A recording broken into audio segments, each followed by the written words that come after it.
ஓம் come கணபதியே நம. ஓம் சிவசுப்பிரமணியாய நம.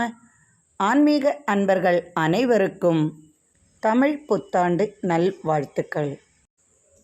அன்பர்களின் இல்லங்களில் சர்வ ஐஸ்வர்யங்களும் இந்த தமிழ் புத்தாண்டில் இறைவன் அருளட்டும்.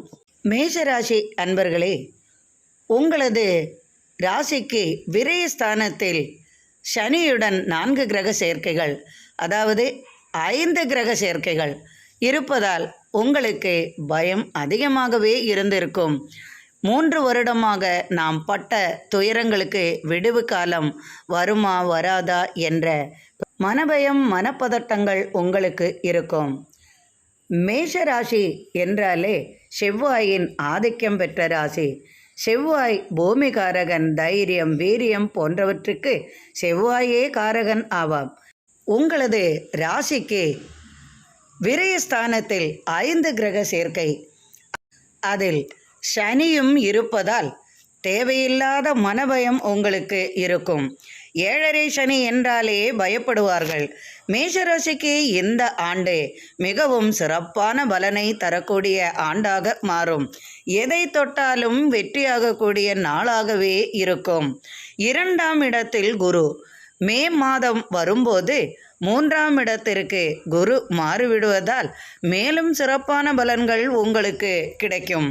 விரயஸ்தானத்தில் இருக்கும் ராகு விரயஸ்தானத்தில் இருந்து உங்களுக்கு லாபஸ்தானத்திற்கு வருகிறார்.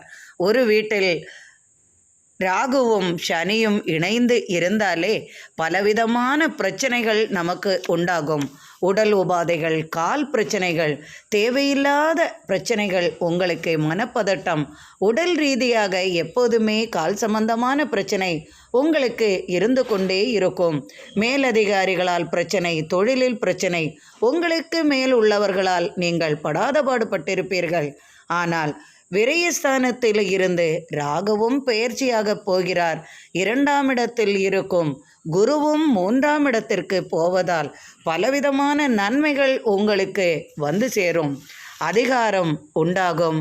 அரசியலில் உங்களுக்கு எதிர்பார்த்த புதிய பொறுப்புகள் வந்து சேரும். பூமி சம்பந்தமாக பலவிதமான பிரச்சனைகள் 3 வருடமாக உங்களுக்கு நடக்காமல் போயிருக்கும். தரமாட்டேன், வராது என்று இருந்த அனைத்து காரியங்களும் மாறிவிடும். தடங்கல்கள் யாவும் நீங்கிவிடும். உங்களிடம் மதிப்பும் மரியாதையும் கூடும். நினைத்த காரியங்கள் யாவும் உங்களுக்கு வெற்றி பெறக்கூடியதாகவே இருக்கும். குருவும் 3ஆம் இடத்தில் பெயர்ச்சியாகி 7ஆம் பார்வையாக 11ஆம் இடத்தை, லாபஸ்தானத்தை பார்க்கிறார். தொழில், வியாபாரம், பூமி லாபம் போன்றவை அதிகமாகவே இருக்கும். 3ஆம் இடத்திற்கு பெயர்ச்சி ஆகும்போது இதுவரை, அதாவது 3 வருடமாக பலவிதமான இன்னல்களும் இருந்திருக்கும். அவையெல்லாம் விலகி தொழில் வியாபாரம் செழிப்பாகவும் இருக்கும். திடீரென்று பூசொத்து கைவரும். கேஸ் வழக்குகள் யாவும் வெற்றியாகும். சட்டத்துறையில் உள்ளவர்களுக்கு பதவி உயர்வு வரலாம். அவர்கள் நீதிபதியாக மாறக்கூடிய வாய்ப்புகளும் உருவாகும். அரசியலில் திடீர் பொறுப்புகள் உங்களுக்கு உண்டாகும். இடமாற்றம் சம்பந்தமாக நீண்ட நாட்களாக எதிர்பார்த்த இடத்திற்கே உங்களுக்கு அந்த மாற்றங்கள் உண்டாகும். தொழில் ரீதியாக கடல் கடந்த பயணத்தால் சிறப்பான பலன்களும் உண்டாகும். திடீர் திருமணம் உங்களுக்கு நடக்கும். தடைபட்ட திருமணம் நடக்கும். மனைவியால் ஏற்பட்ட பிரச்சனைகள், கணவனால் ஏற்பட்ட பிரச்சனைகள், குடும்பத்தால் ஏற்பட்ட பிரச்சனைகள், இதுபோன்ற பிரச்சனைகள் யாவும் உங்களுக்கு விலகிவிடும். நினைத்த காரியங்கள் யாவும் வெற்றியாகும். திடீர் அதிர்ஷ்டங்களும் பூமி லாபங்களும், சொத்து பிரச்சனைகள் இருப்பின் அவை மாறும். சட்டத்துறையில் இருப்பவர்களுக்கும் மற்றும் அனைத்து காரியங்களுக்கும் வெற்றி வாய்ப்பு கிடைக்கக்கூடிய ஆண்டாக இந்த ஆண்டு உங்களுக்கு அமையும்.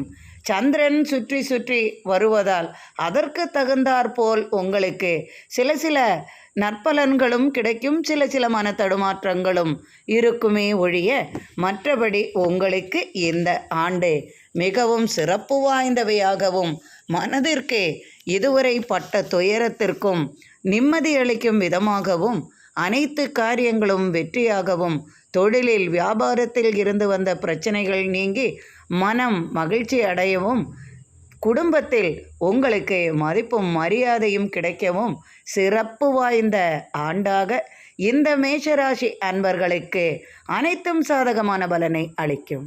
இந்த ஆண்டில் அனைவரது இல்லத்திலும் சர்வ ஐஸ்வர்யங்களும் நிறையட்டும். இந்த ஆண்டு இனிமையாகவும் தனவரவு நிறைந்த ஆண்டாகவும் மனமகிழ்ச்சி நிறைந்த ஆண்டாகவும் அமையட்டும். எனக்கு நீங்கள் அளித்து வந்து கொண்டிருக்கும் ஆதரவிற்கு மிக்க மிக்க நன்றி அன்பர்களே. மீண்டும் சந்திப்போம். மிக்க நன்றி அன்பர்களே.